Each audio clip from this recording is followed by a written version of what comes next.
what is sales to you? That's kind of the question, right? Yeah. I would say I can't imagine that there's any industry that isn't sales.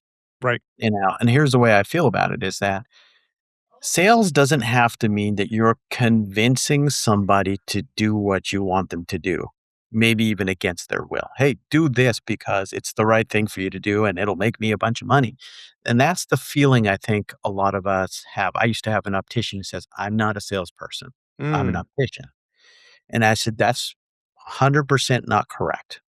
What you need to do is change your mindset as to what sales is.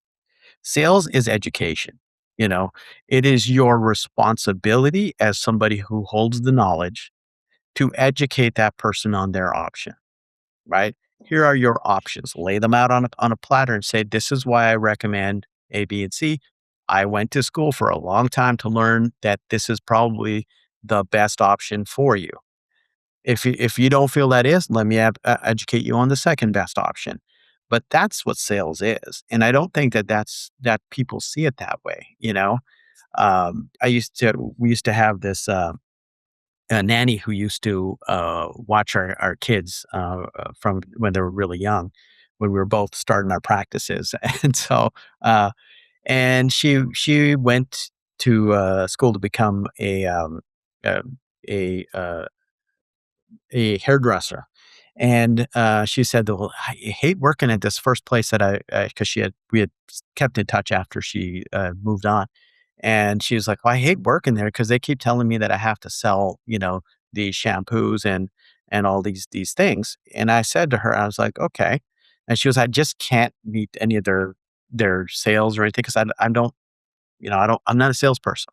That's what she said to me. And I said, "Okay."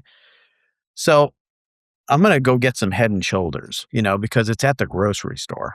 Why should I not get that? And she goes, "Well, this element of the shampoo and this is what it does to your scalp or your hair or whatever."